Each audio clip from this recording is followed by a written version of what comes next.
Hello दोस्तों, आज हम देखने वाले हैं 8वीं अनुसूची में शामिल भारतीय भाषाएं, जो कि जो कि 14 थे तथा उसके पश्चात जो है संविधान संशोधन के अंतर्गत कितनी भारतीय भाषाओं को शामिल किया गया था, इसके हम जो है अध्ययन करेंगे। ठीक है, तो मूल संविधान 26 जनवरी 1950 में, ठीक है। कब? तो मूल संविधान 26 जनवरी 1950 को शुरुआत में केवल और केवल 14 भारतीय भाषाओं को ही शामिल किया गया था। इसको आपको याद कर लेना है।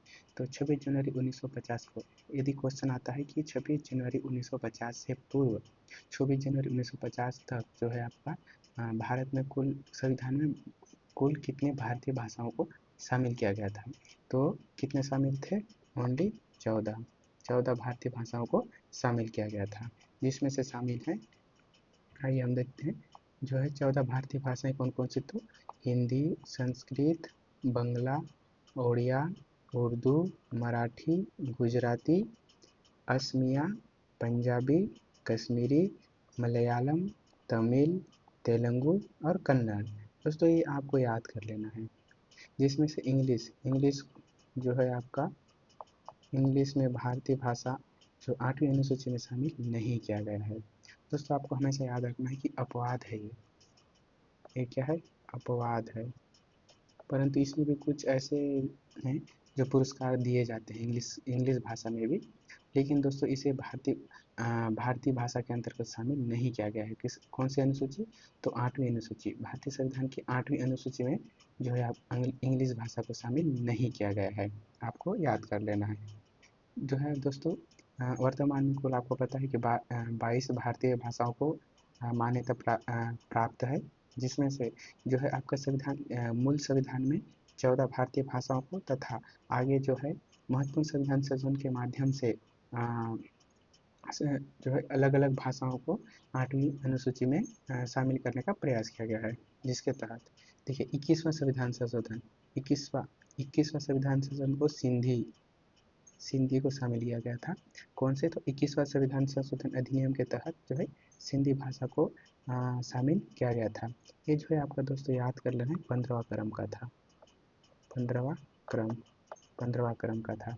ठीक है, ओके। तो ये कौन से क्रम का था? तो 15वां क्रम का। सिंधी को क्वेश्चन आ सकता है कि सिंधी भाषा को कौन से संविधान संशोधन अधिनियम के तहत 8वीं अनुसूची में शामिल किया गया था? तो आपको याद रख लेना है आपका 21वां संविधान संशोधन। अब आएगा दोस्तों 71वां, बहुत ज़्यादा इंपॉर्टेंट है दोस्तों, इसको तो आपको रट ही लेना है। ठीक, तो 21वां के बाद आएगा 71वां में कौन सा? दोस्तों इसको नमक करके याद रख सकते हैं, इसका अच्छा तरीका है नमक। ओके, नमक, इसका सबसे अच्छा ट्रिक है नमक। नमक से नेपाली, मणिपुरी और कोंकणी। जो 71वां संविधान संशोधन अधिनियम के तहत जो है आपका तीन भारतीय भाषाओं को 8वीं अनुसूची के अंतर्गत शामिल किया गया है। कौन कौन सा? तो नमक याद करना है, नमक से नेपाली, म से मणिपुरी और क से कोंकणी। उसके बाद 92वें संविधान संशोधन के अंतर्गत आपको शामिल किया गया था चार बोडो, मैथिली, संथाली और डोंगरी। इसको हम लोग ट्रिक से याद रख सकते हैं, जैसे कि इसमें लिखा हुआ है कि मैथिली, ये जो है आपका मैथिली और बड़ा है, मैथिली बड़ा है, साथ में जाते हैं डोंगरी, ऐसा याद कर सकते हैं आप 3-4 बार अगर बोल देते हैं तो ये आपको ऑटोमेटिकली आपके जबान में आ जाएगा। तो कैसे याद रखना है? तो मैथिली, मैथिली मतलब मित्र, बोडो बड़ा है, साथ, संथाली मतलब साथ में, डोंगरी जाते हैं, ऐसा करके आप याद रख सकते हैं। और उसके बाद आता है दोस्तों हम लिपियों का विकास क्रम और भारत की प्राचीन लिपियाँ, इसके बारे में हम जानेंगे। ये भी बहुत इंपॉर्टेंट है दोस्तों। इसके अंतर्गत लिपियों का विकास क्रम हुआ था। सबसे पहले कौन कौन सी लिपि है? तो सबसे पहले चित्रलिपि, उसके बाद सूत्रलिपि। इसको आपको क्रम से याद कर लेना है दोस्तों, इसको क्रम से याद कर लेना है, इसको क्रम से याद कर लेना है। चित्रलिपि, सूत्रलिपि, प्रतीकात्मक लिपि, भावनात्मक लिपि, भाव ध्वनिमूलक लिपि और ध्वनिमूलक लिपि। दोस्तों इसको बहुत ज़्यादा इंपॉर्टेंट है, इसको आपको याद कर ही लेना है। ठीक है। लिपियों का विकास क्रम कैसे, किस तरह से भी उसका लिपियों का विकास क्रम हुआ था। तो सबसे पहले हुआ था आपका चित्रलिपि, फिर सूत्रलिपि, फिर प्रतीकात्मक लिपि, फिर भावमूलक लिपि, फिर भाव ध्वनिमूलक, फिर ध्वनिमूलक लिपि। ओके, देखो भारत की प्राचीन लिपियाँ, सबसे पहली लिपि होता है सिंधु लिपि। सिंधु लिपि सिंधु घाटी सभ्यता से जुड़ा हुआ है, इसको आपको पता ही होगा। यह भारत की सबसे प्राचीनतम लिपि है, इसे अब तक पढ़ा नहीं गया है। यह एक भाव चित्रात्मक है, मतलब इसमें दोस्तों इस टाइप के चित्र बनाए गए थे। ओके, ये आपके चित्र है, ऐसे कुछ चित्र बनाए गए थे।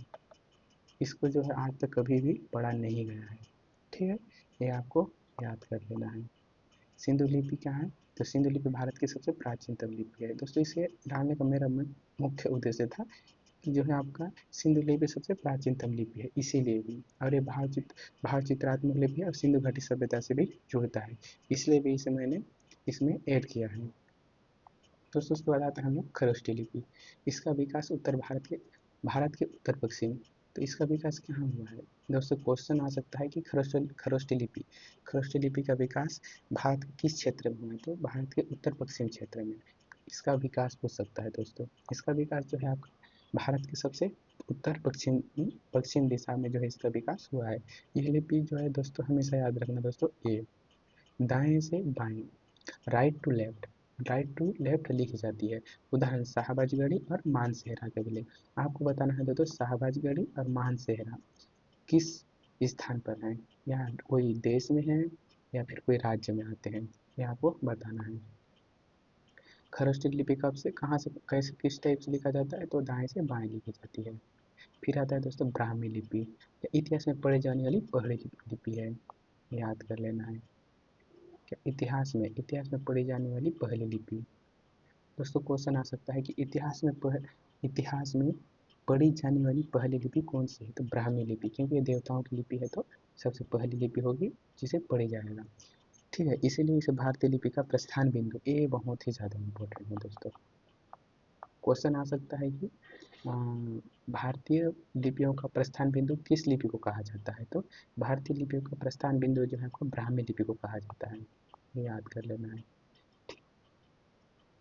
यह लिपि जो है आपका बाएं से दाएं, लेफ्ट टू राइट, और हम आगे क्या पढ़े थे दोस्तों, खरोष्ठी लिपि का लिखा जाता है आपका राइट टू लेफ्ट, और ब्राह्मी लिपि को लेफ्ट टू राइट, ब्राह्मी लिपि लेफ्ट टू राइट जैसे हम भी लिखते हैं, ठीक। यह लिपि लेफ्ट टू राइट से लिखा जाता है। सम्राट अशोक की लिपियाँ इसी लिपि में है, इसलिए नोट कर सकते हैं आप कि इस लिपि का सर्वप्रथम पर ये आपका जीएस में पूछ सकता है दोस्तों कि ब्राह्मी लिपि को सर्वप्रथम पढ़ने में सफलता किसे प्राप्त हुई थी, तो 1837 में जेम्स प्रिंसेप। दोस्तों आप इसका एक ऐसा करके बता सकते हैं जैसे कि प्रिंस जो है आपके बड़े बड़े घरों के व्यक्ति होते थे जो पढ़ने लिखने में अच्छे होते थे, तो आप इस ट्रिक से भी जो है याद कर सकते हैं। उसका नेक्स्ट आते हैं देवनागरी लिपि। यह लिपि बाएं से दाएं लिखी जाती है, अर्थात ब्राह्मी लिपि और देवनागरी लिपि सेम टू सेम लिखे जाते हैं दोस्तों, हमेशा याद रखना। ब्राह्मी लिपि को क्या है, ब्राह्मी लिपि दुनिया की पहली लिपि है जिसे पहली बार पढ़ा गया था दोस्तों, ये बहुत ही ज़्यादा इंपॉर्टेंट है ना, याद रख लीजिएगा। ओके, दोनों ही लिपियों को, ब्राह्मी लिपि और देवनागरी लिपि दोनों को ही किस तरह से लिखा जाता है दोस्तों, बाएं से दाएं लिखी जाती है। यह ना तो शुद्ध रूप में है, ना ही अक्षरात्मक रूप है, और ना ही वर्णात्मक रूप में लिखी हुई है। सर्वप्रथम दोस्तों ये बहुत ज़्यादा इंपॉर्टेंट है। गुजरात के शासक जयभट्ट के शिलालेख में मिलता है दोस्तों। क्वेश्चन आ सकता है कि देवनागरी लिपि का सर्वप्रथम जो है उल्लेख कहाँ मिलता है, तो गुजरात के शासक जयभट्ट के शिलालेख में मिलता है। इसी के साथ हम आज के वीडियो को जो है समाप्त करते हैं दोस्तों, बने रहिए। अगर आपको ये नोट्स बहुत ही अच्छे और मज़ेदार लगते हैं तो कृपया करके लाइक शेयर और कमेंट और सब्सक्राइब करना ना भूलें।